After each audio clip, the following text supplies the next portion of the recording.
Il y a des silences qui crient plus fort qu'un scandale. Une femme, autrefois princesse, aujourd'hui libre, marche seule dans un jardin baigné de lumière. Sur sa main, une bague brille à peine.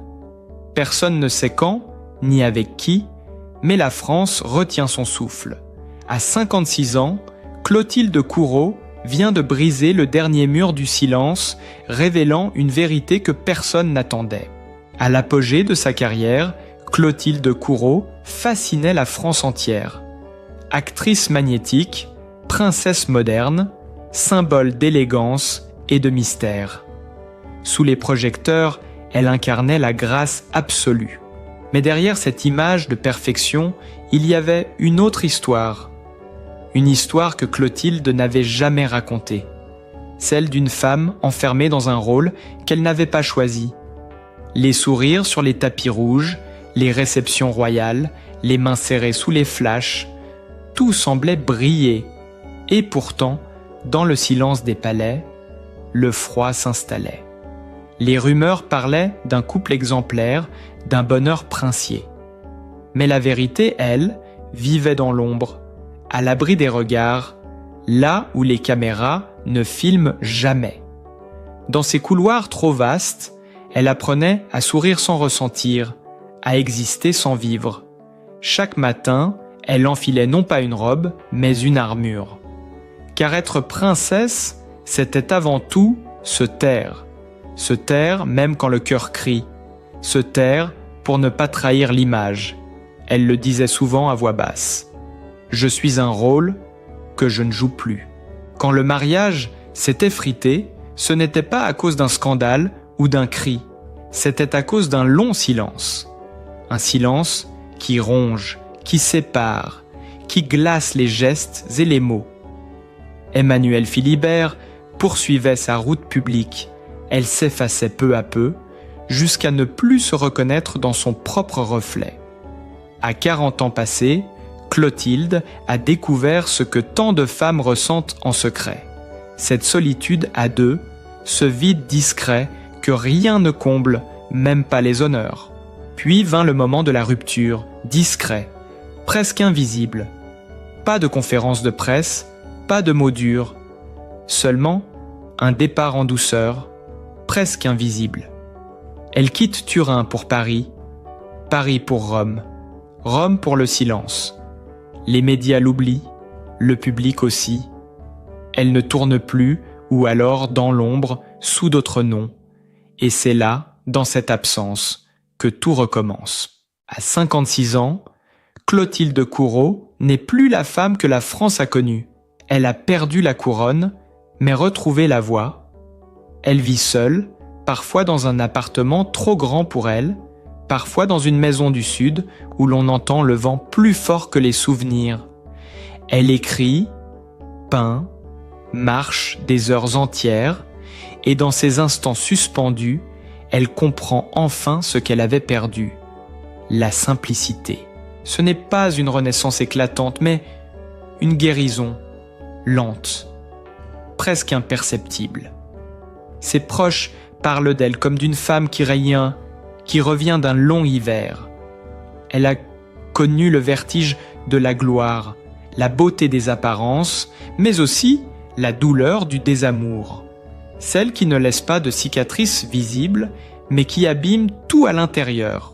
Elle confie un jour à un ami réalisateur. « J'ai longtemps cru que la lumière guérissait tout, mais la lumière brûle aussi. » Cette phrase, prononcée d'une voix basse, résume toute son histoire, car c'est là que réside le paradoxe de Clotilde. Elle a été faite pour la scène, mais condamnée à jouer dans la vie. Aujourd'hui, elle parle avec cette pudeur des êtres qui ont tout vécu. Elle ne cherche plus à séduire, mais à comprendre. À comprendre pourquoi l'amour s'use, pourquoi la passion s'éteint, pourquoi la liberté effraie tant. Dans un entretien récent, elle a dit « Le plus dur n'a jamais été de partir. Le plus dur, c'est de redevenir soi après avoir été quelqu'un d'autre pendant 20 ans. » Ces mots résonnent comme une confession, mais sans amertume. Ils touchent parce qu'ils sont vrais. Car qui à 50 ou 60 ans n'a jamais ressenti cette fracture entre ce qu'il montre et ce qu'il ressent? Cette envie de tout recommencer, mais la peur de tout perdre. Clotilde, elle, a choisi. Elle a accepté de perdre pour se retrouver. Ses journées ne sont plus dictées par les obligations d'un titre, mais par la lumière du matin, par le parfum du café, par un tournage qu'elle choisit, non qu'on lui impose. Et dans ce quotidien simple, il y a quelque chose de bouleversant, la paix. Mais cette paix n'est pas venue sans douleur. Car avant de guérir, il a fallu tomber. Elle a traversé la honte du regard des autres, les titres de presse blessants, les murmures sur sa solitude. On disait qu'elle avait tout perdu. En réalité, elle se dépouillait simplement de ce qui ne lui appartenait plus. Ses amis racontent qu'elle a passé des nuits entières à relire ses journaux intimes, à pleurer sur les pages d'une vie qu'elle n'avait jamais vraiment choisie. Puis un matin, dans une maison du Var, elle s'est levée tôt, a ouvert les volets et dit tout à haut « Je ne veux plus me cacher ». C'est à ce moment précis que sa nouvelle vie a commencé. Et depuis, chaque jour ressemble à une scène apaisée, sans artifice. Elle ne fuit plus la caméra, elle l'apprivoise. Elle ne joue plus à être aimée, elle aime simplement. Ses proches disent qu'elle sourit autrement, plus lentement, mais plus vrai. On ne sait pas si elle est amoureuse, ni avec qui. Peut-être que cela n'a plus d'importance. Ce qui compte, c'est qu'elle vit enfin sans devoir se justifier. Dans ses yeux, il reste la trace des blessures passées, mais aussi cette clarté rare qu'ont les gens qui ont survécu à eux-mêmes. Clotilde Courreau n'a pas tourné la page, elle l'a réécrite. Et dans ce chapitre nouveau, elle ne joue plus la princesse ni l'actrice. Elle joue son propre rôle, celui d'une femme qui s'est perdue, puis retrouvée, et quelque part, dans le regard de ceux qui l'observent aujourd'hui, on sent un respect silencieux, presque tendre, car à travers sa fragilité, c'est un peu de nous tous qu'elle raconte. Mais la vraie métamorphose de Clotilde n'a pas commencé dans la lumière. Elle est née dans le silence d'une nuit d'hiver, à Rome. Ce soir-là, après des mois d'errance intérieure, elle reçoit un appel inattendu, une proposition de film. Pas un grand rôle, pas une production fastueuse, un projet intimiste, presque confidentiel, réalisé par un homme qu'elle ne connaît pas encore. Un réalisateur au regard calme, au verbe mesuré. Il lui parle d'une histoire simple, celle d'une femme qui tente de recoller les morceaux d'une vie brisée. Clotilde hésite, puis accepte. Sans le savoir, elle accepte bien plus qu'un rôle. Sur le tournage, tout semble différent. Pas de maquillage excessif, pas de décor somptueux, juste une caméra et la vérité nue. L'équipe raconte qu'elle jouait chaque scène comme si elle se découvrait pour la première fois. Entre les prises, elle restait seule, face à la mer, respirant lentement, comme pour apprivoiser sa propre existence. C'est là que commence le lien. Avec lui, le réalisateur. Entre eux d'abord, un respect, une pudeur, puis une complicité qui s'installe sans bruit, deux âmes cabossées qui se reconnaissent sans se nommer. Pendant des mois, ils se voient discrètement, à Paris, à Lisbonne, à Aix-en-Provence.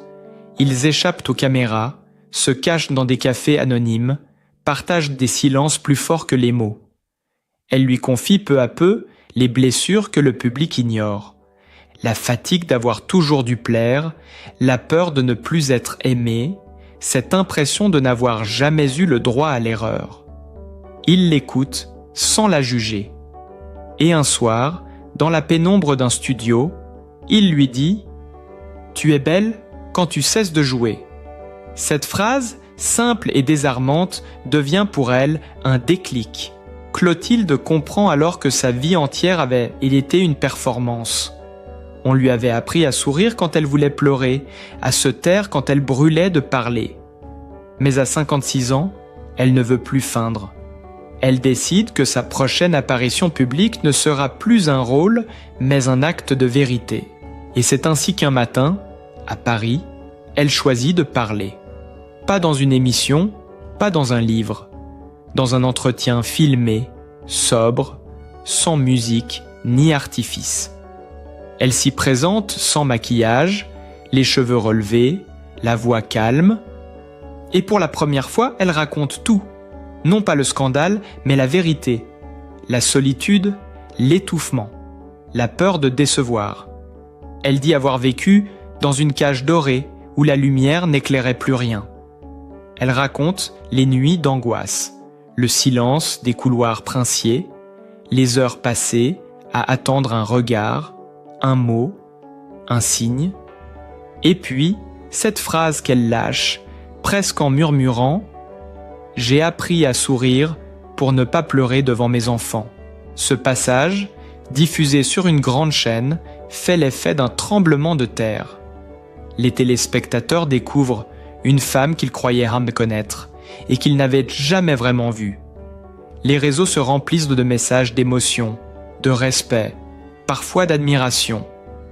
Des femmes, des hommes de sa génération écrivent « Elle parle pour nous », car ce qu'elle dit dépasse son histoire personnelle.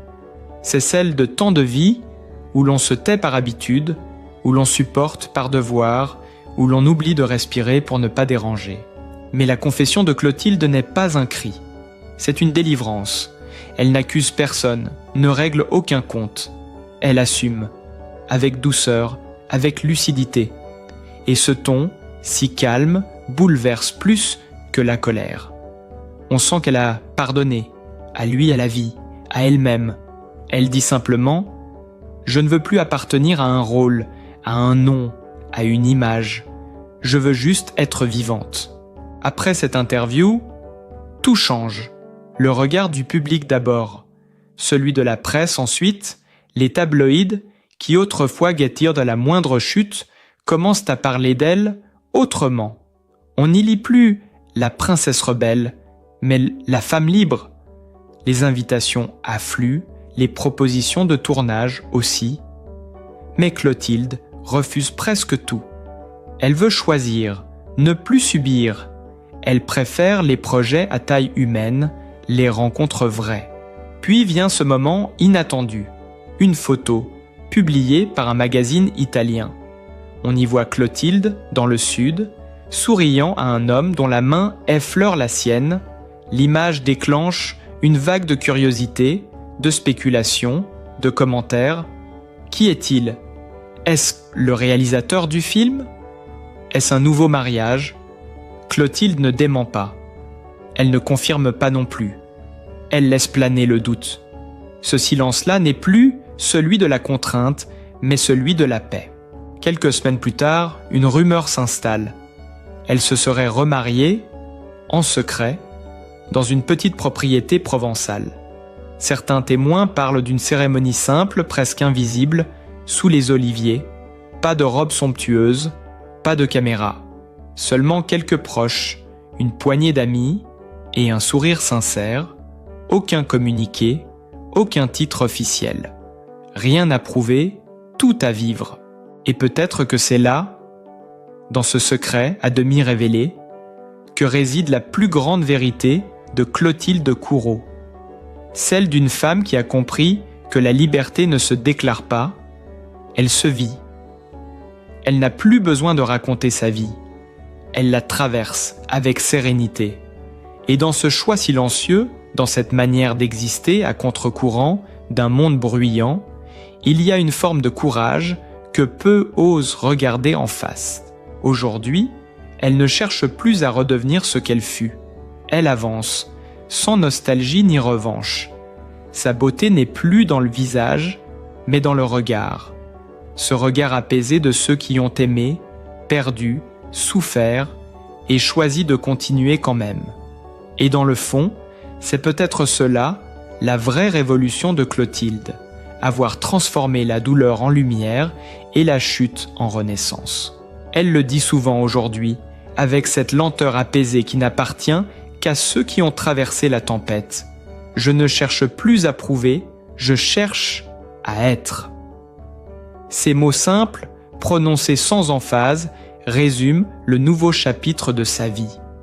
Après des années de tumulte, de regards braqués, de rumeurs incessantes, Clotilde Courreau a trouvé ce que tant de gens cherchent sans jamais le trouver: la paix avec elle-même.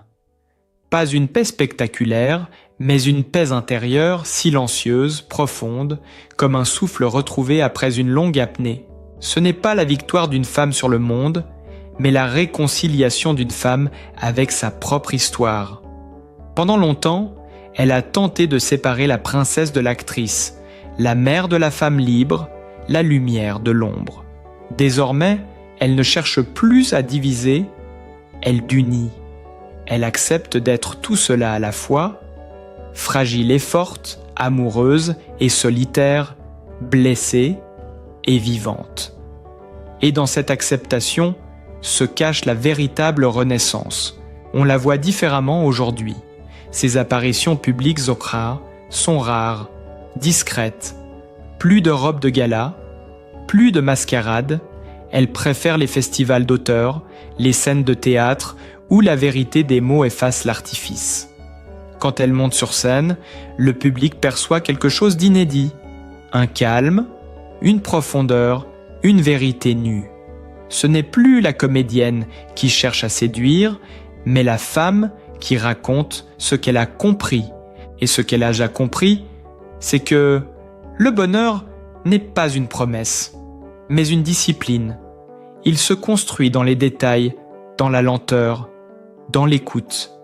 Elle confie à un journaliste « J'ai passé trop d'années à courir après l'amour alors qu'il était déjà là, dans mes filles, dans mes amis, dans la vie elle-même. » Cette phrase, prononcée avec douceur, résonne comme une évidence. Car dans cette nouvelle Clotilde, il y a une sagesse qu'elle n'aurait peut-être jamais eue sans les épreuves. Les blessures du passé ne l'ont pas endurcie, elles l'ont adoucie. Là où autrefois elle se protégeait derrière la pudeur et les sourires, elle choisit désormais la transparence. Elle parle sans détour de la peur de vieillir, du corps qui change, du regard des autres qui pèse encore parfois. Mais au lieu d'y voir une menace, elle y voit une libération. Le temps m'a enlevé des illusions, mais il m'a rendu le réel. Et le réel, c'est magnifique quand on cesse de le combattre. Cette lucidité nouvelle ne l'a pas rendue distante, bien au contraire. Elle rit plus souvent, marche plus lentement, parle moins vite. Elle a appris à savourer. Ses journées ne sont plus remplies d'obligations, mais de choix. Elle choisit ce qu'elle lit, ce qu'elle tourne, ce qu'elle aime. Elle ne cherche plus l'intensité, mais la justesse. Elle dit « On croit qu'il faut brûler pour exister. Moi, je préfère désormais rayonner sans me consumer. » Le plus étonnant, c'est la manière dont le public a suivi cette transformation. La France, longtemps fascinée par son image de princesse rebelle, découvre une Clotilde plus humaine, plus proche, presque familière. Des femmes de son âge écrivent qu'elles se reconnaissent en elle, qu'elles aussi ont voulu tout concilier. La carrière, l'amour, la liberté, la dignité. Et des hommes, nombreux, avouent être touchés par sa sincérité, par ce mélange de fragilité et de courage. Cette connexion nouvelle, elle ne l'avait jamais connue auparavant. Elle ne vient plus du prestige, mais de la vérité partagée. Clotilde n'est plus un symbole à admirer, mais une présence à comprendre. Elle ne cherche plus à briller, mais à transmettre. À ceux qui l'écoutent, elle murmure que la vie n'est pas faite pour être parfaite, mais pour être ressentie. Que la chute n'est pas une fin, mais une transition. Que la beauté ne s'efface pas avec le temps, elle se transforme. Sur un plateau de tournage, un jeune acteur lui a demandé récemment « Comment fait-on pour durer ?» Elle a souri longuement, puis répondu « On ne dure pas, on se transforme. C'est la seule manière de rester vivant. » Ce silence qui a suivi valait tous les discours. car dans cette phrase se trouve la philosophie qu'elle incarne désormais, la vie comme un mouvement, une respiration, un équilibre fragile entre ce que l'on garde et ce que l'on laisse partir. Clotilde ne parle plus de son passé avec douleur, elle en parle comme d'un apprentissage. On croit souvent que les blessures nous affaiblissent, dit-elle, mais elles sont des portes. Si on a le courage de les ouvrir, on découvre une lumière différente. Et c'est cette lumière-là qu'elle porte désormais. Pas celle des projecteurs, mais celle qui vient de l'intérieur. Douce, apaisante, patiente. Elle a renoué avec le cinéma, mais sur un autre ton. Les rôles qu'elle choisit racontent des femmes mûres, imparfaites, vraies. Elle refuse les scénarios où tout s'explique, tout se justifie. Elle préfère ceux qui laissent vacant de l'espace au mystère, au silence, à l'émotion qui respire. Parce qu'elle sait que la vérité humaine se cache souvent dans ce qu'on ne dit pas. Et peut-être que c'est là, dans cette pudeur assumée, que réside sa nouvelle grandeur. Elle n'a plus besoin d'être admirée. Elle veut seulement être entendue, pas pour ce qu'elle fut, princesse, actrice, icône, mais pour ce qu'elle est devenue. Une femme debout, consciente de sa fragilité et fière de sa liberté. Elle n'a pas réinventé sa vie, elle l'a réconciliée. Et dans cette réconciliation entre le passé et le présent, entre la douleur et la douceur, Clotilde Courreau trace une leçon silencieuse. Celle qui dit que la paix ne se trouve pas dans la perfection, mais dans l'acceptation. Celle qui dit qu'il faut parfois tout perdre pour enfin s'appartenir. Et quand elle marche aujourd'hui, sans escorte, dans les rues de Paris ou sous le soleil du Sud, on sent que rien n'est calculé. Chaque pas semble dire « Je n'ai plus peur du regard des autres. J'avance. » Simplement. C'est peut-être cela, le secret de sa renaissance, avoir trouvé la beauté là où tant ne voient que le passage du temps. Aujourd'hui, Clotilde Courreau ne cherche plus à écrire sa légende, elle la vit simplement dans le souffle des jours ordinaires. Elle a compris que le courage, ce n'est pas d'affronter le monde, mais d'accepter de se rencontrer soi-même. Dans ses mots, dans ses silences, on entend cette vérité douce. Il n'est jamais trop tard pour recommencer, pour aimer autrement, pour exister enfin sans masque. Peut-être que son histoire nous rappelle à tous qu'on peut tomber sans se perdre, vieillir sans renoncer, changer sans se trahir. Et si cette lumière tranquille, née de la douleur, vous a touché, alors prenez un instant pour le dire. Laissez un mot, un souffle, un cœur. Parce qu'au fond, c'est dans ces partages, discrets mais sincères, que commence la plus belle des renaissances. Abonnez-vous si vous croyez, vous aussi, que la liberté se trouve dans la vérité,